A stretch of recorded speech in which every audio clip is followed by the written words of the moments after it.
Started yesterday and I'm cutting down.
What's going on, guys? Thanks so much for watching my transformation video. And this is going to be kind of the part of the video where I go into exactly how I did it.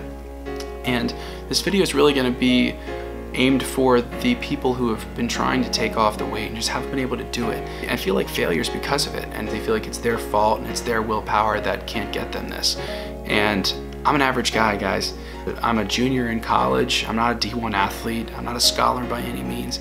I'm just like you guys. I mean, I'm not anything that special per se, but I'm just a normal guy who figured out exactly how to make this happen after years and years of failure. So I'm gonna go into some of the main details of how I was able to do it. Okay, so the first thing I wanna talk about as far as how I did it is gonna be diet. So when it comes down to diet, the only numerical term I wanna mention is being in a calorie deficit. You've got a point where you're gonna maintain, you've got a point where you're gonna put on weight, and you've got a point where you're gonna lose weight if you're under that maintenance level.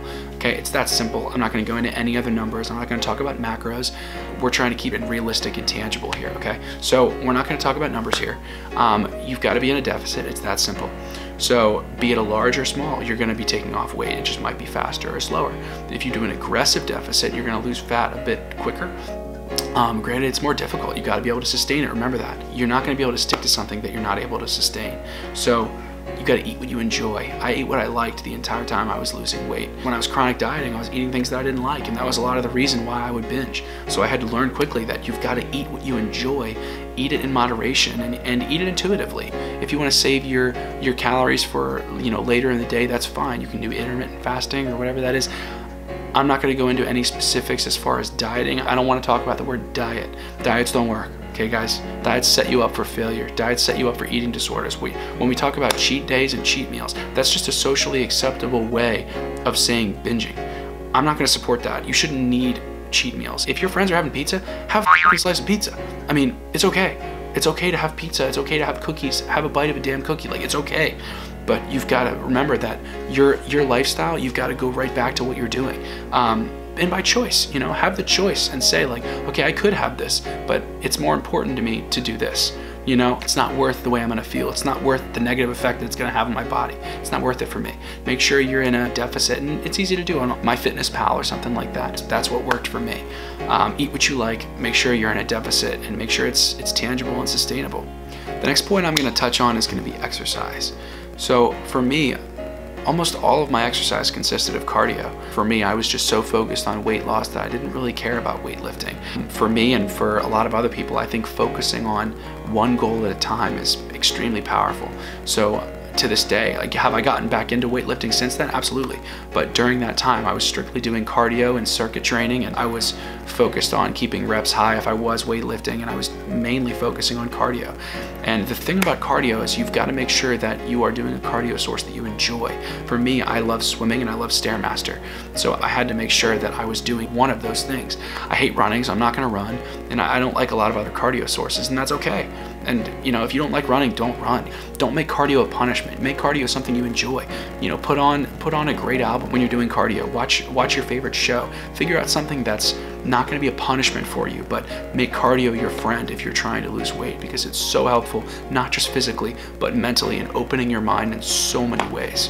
My personal cardio regimen to this day consists of at least 45 minutes of Stairmaster or swimming or circuit training or something every day. That's what works for me. That's what keeps me lean. That's what keeps me happy, and it keeps my head in the right place. All right, guys, to end this video, I want to touch on the points that I want to make that differentiated this successful weight loss transformation versus all of the past 4 or 5 years that I've been trying to lose weight, but I've only been unsuccessful. Point number 1 is, what is your why? And it seems really simple, and it is, but it's so drastically important that you establish what's pulling you to want to lose the weight. Why do you want to do it? Once you can establish why you're doing what you're doing, and if that's important enough to you, and you've got to find something that is that important to you, but you will always be willing to get up at 5:30 or do whatever it takes in order to achieve what you want, because once you establish your why, you've got a reason, baby.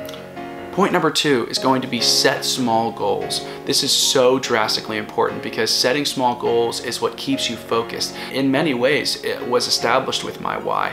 The reason I wasn't going out with my friends at all the entire summer that I was home was because my why was, okay, I will be at 245. I will be at 235. I will meet these goals, and that was a big why for me. And then everybody has their own personal whys, but setting small goals set me up for success because it held me accountable, and it had something in reach. I could reach that.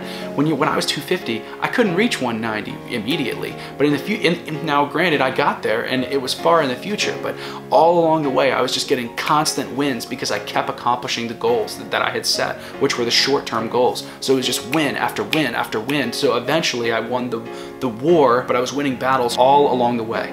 Point number 3 is going to be trust the process. So once you develop exactly what you want to be eating, your exercise routine, and making sure that it's all tangible and realistic, then it's just a matter of making sure you're in a deficit and making sure that you're doing everything right, and that just trusting that process will work is so huge, because how are you going to stick to something that you're not totally sure is going to work? You've got to trust the process here. The 4th point I want to make is that this is not a diet, but it's a lifestyle change. This is something that it's not a short-term effect. This is going to be a long-term effect. We're talking habitual long-term effects here. We're trying to build new great habits, and you've got to enjoy yourself. You've got to make sure it's something that you can enjoy so you can make it a habit. You've got to do cardio sources that you don't mind, that you like to do. You've got to eat the foods that you enjoy and are healthy, but you like them. This is drastically important. The 5th point I want to make is going to be no black and white thinking. Black and white thinking is the killer of hopes and dreams in a lot of ways, because you're either all in or you're all out. And let me tell you something.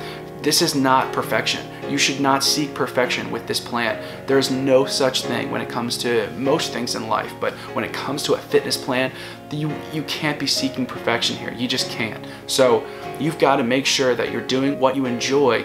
That's why this is going to be sustainable. You've got to make yourself able to have breaks. If all of your boys want to go out and have some beers, have some freaking beers. I mean, it's all right, but make sure that you're on your grind the next day. And maybe if you wanted to be at 235 that Friday, you really wouldn't partake in it anyway.